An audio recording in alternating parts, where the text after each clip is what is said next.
Good morning everyone. Jayshree Academy में आप सबका स्वागत है। तो दोस्तों, आज हम बात करेंगे साइंस की दुनिया के एक ऐसे शख्स के बारे में जो अगर ना होता तो साइंस वालों की ज़िंदगी बहुत आसान हो जाती। जी हाँ, हम बात करेंगे न्यूटन अंकल के बारे में। तो न्यूटन अंकल ने कुछ नियम दिए, अगर वो नियम हम समझ लेते हैं या जो कोई भी समझ लेता है तो वो अपनी ज़िंदगी में बाकी लोगों के कंपेयर में थोड़ा सा स्मार्ट हो जाता है। तो आइए इन सब नियमों को हम एक एक करके समझते हैं। तो न्यूटन अंकल का जो पहला नियम है वो किस नाम से जाना जाता है? जड़त्व का नियम, यानी इंग्लिश में कहे तो लॉ ऑफ इनर्शिया। ये नियम क्या कहता है? ये नियम कहता है कि कोई भी वस्तु अपनी अवस्था को सदैव उसी अवस्था में बनाए रखना चाहती है। यानी कोई वस्तु अगर विराम अवस्था में है तो वो हमेशा विराम अवस्था में ही रहना चाहेगी, और कोई वस्तु किसी नियत वेग से गतिशील है तो वो गतिशील ही रहना चाहेगी। कब तक? जब तक कि उस पर कोई कार्य ना किया जाए या कोई बाह्य बल नहीं लगाया जाए, तब तक वो वस्तु उसी अवस्था में रहेगी। इनको कुछ उदाहरणों से हम देखते हैं। जैसे मान लो ये बॉक्स ज़मीन पर रखा है। अब ये बॉक्स क्या अपने आप अपनी स्थिति में परिवर्तन करेगा? नहीं करेगा। लेकिन अगर हमने यहाँ पर कोई आदमी खड़ा कर दिया जो इसको धक्का दे रहा है, तो ये बॉक्स भी आगे की ओर गति करेगा।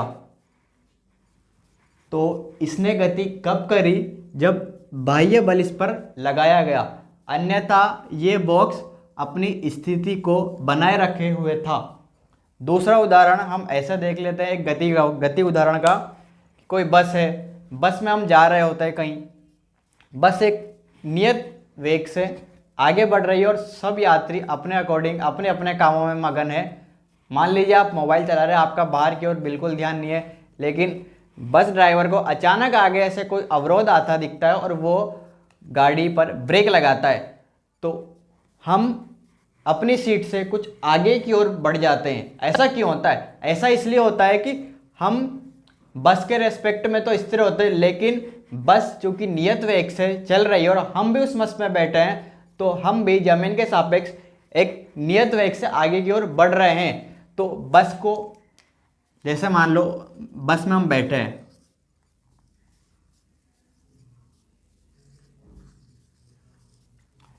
ये यहाँ पे सीट पे ड्राइवर बैठा है, इसने पहले नियत वेग से बस चल रही थी, इसने बस को ब्रेक लगाया, एकदम से बस पे ब्रेक लगाया, तो पीछे की सीटों पे जो पैसेंजर बैठे हुए थे वो अचानक आगे आए, क्योंकि वो भी पहले बस के साथ नियत वेग से गतिशील थे, लेकिन बस को अचानक रोका गया।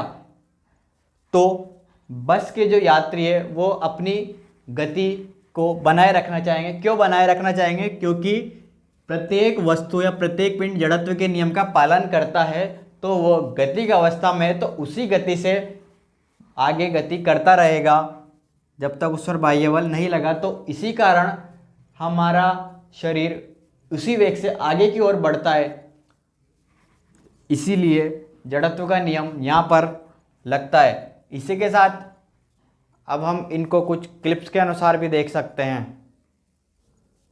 तो अभी हमने जो वीडियो देखी उससे हम साफ देख सकते हैं कि बस में जड़त्व के नियम के कारण ही हुआ लोग जो इस दुर्घटना के शिकार हुए वो नहीं होते अगर उनको इतनी सी साइंस पता होती कि लॉ ऑफ इनर्शिया क्या होता है। तो आप भी ये चीज़ मान जाएंगे या अब तक मान चुके होंगे कि न्यूटन अंकल के अगर ये नियम कुछ हमें याद हो तो हमें बाकी लोगों से स्मार्ट बना देते हैं। तो आइए देखते हैं अगला नियम। न्यूटन के दूसरे नियम को हम जिस नाम से जानते हैं वो है संवेग संरक्षण का नियम। इंग्लिश में कहें तो लॉ ऑफ मोमेंटम कंजर्वेशन, यानी संवेग संरक्षण का नियम। अब आइए इसको परिभाषा से समझते हैं। इसमें लिखा है कि किसी वस्तु के संवेग में परिवर्तन की दर उस वस्तु पर आरोपित बल के समानुपाती होती है। अब ये जो लिखे हुए हैं परिभाषा, इसको हम गणितीय रूप में कैसे समझेंगे? सबसे पहले तो इसमें टर्म लिखिए संवेग। संवेग क्या होता है? संवेग होता है द्रव्यमान और वेग का गुणनफल। पहली चीज़ ये ध्यान रखिए, संवेग द्रव्यमान और वेग के गुणनफल को हम संवेग कहते हैं। इसमें लिखा है संवेग में परिवर्तन की दर, यानी इसमें परिवर्तन की दर, किसी में परिवर्तन की दर कैसे ज्ञात करते हैं, ये हमने हमारे फर्स्ट लेक्चर में सीखी है कि किसी एक राशि का दूसरे राशि के सापेक्ष परिवर्तन की दर हम कैसे निकालते हैं। तो अगर आपने वो पहली वीडियो नहीं देखी हो तो फटाफट चैनल की प्लेलिस्ट में जाइए और फाउंडेशन ऑफ फिजिक्स नाम से जो प्लेलिस्ट है उसमें वीडियो को अच्छे से देखिए, ताकि ये लेक्चर और आने वाले लेक्चर भी आपको अच्छे से समझ में आए। तो यहाँ पे हमारे पास लिखा हुआ है कि संवेग में परिवर्तन की दर, अगर कुछ नहीं दिया है तो परिवर्तन की दर हम समय के सापेक्ष लेंगे। तो यहाँ पे लिखा है कि संवेग में परिवर्तन की दर dmv/dt, ये किसके समानुपाती होती है, बल के। बल को हम किससे दर्शाते हैं, F से। समानुपाती का चिन्ह कुछ इस प्रकार होता है, लेकिन हम समानुपाती हटा के कुछ टाइम के लिए इसको इक्वल मान लेते हैं, क्योंकि नियत के रूप में हमारे पास द्रव्यमान आ जाएगा। तो ये कहता है कि संवेग में परिवर्तन बल के समानुपाती होता है। और इसको थोड़ा सा हम आगे सोल्व करें तो m को नियत मान लिया जाता है, तो v अंदर रह जाएगा, तो m dv/dt, और dv/dt यानी वेग में समय के सापेक्ष परिवर्तन की दर क्या होती है। याद कीजिए हमारे पिछले वाले लेक्चर, वेग में समय की सापेक्ष दर को हम क्या कहते हैं, त्वरण, यानी बल और कुछ नहीं, द्रव्यमान और त्वरण का गुणनफल है। अब इस नियम का इस रूप से क्या रिलेशन है, हम समझते हैं कि यह कहता है कि वस्तु में संवेग में परिवर्तन की दर बल के समानुपाती होती है। या फिर हम ये कह सकते हैं कि बल, यदि कोई वस्तु पर बल है तो उसके संवेग में परिवर्तन जरूर होगा। तो इससे हम नियम को यूज ऐसे करेंगे कि बल, यदि किसी जगह बल शून्य है, किसी वस्तु पर बल नहीं है, तो उसके संवेग में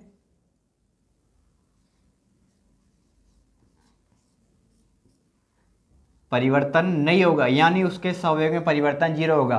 तो इस नियम को कुछ इस तरीके से भी समझा जाता है कि बाह्य बल की अनुपस्थिति में किसी भी वस्तु के संवेग में परिवर्तन 0 होता है, या ये कह सकते हैं कि बाह्य बल की अनुपस्थिति में वस्तु का संवेग संरक्षित रहता है। इसीलिए इस नियम को नाम दिया गया है संवेग संरक्षण का नियम, यानी इस नियम के अंतर्गत हमारे पास संवेग संरक्षित रहता है। अब इसको कुछ उदाहरणों से हम समझते हैं।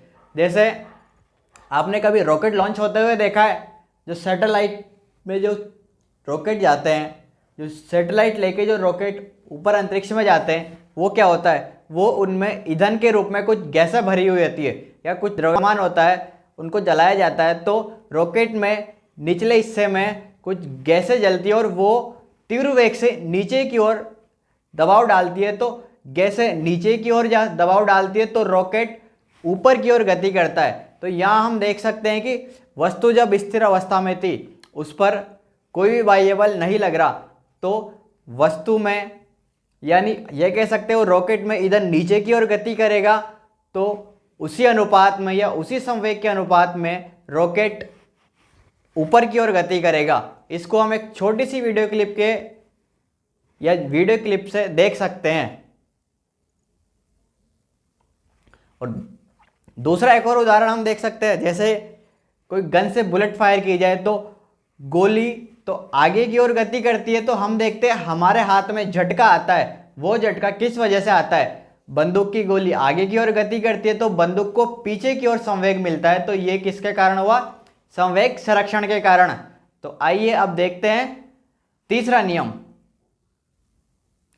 तीसरा नियम हमारे पास जिस नाम से आता है वो है क्रिया प्रतिक्रिया नियम, यानी इसको इंग्लिश में कहते हैं एक्शन रिएक्शन लॉ।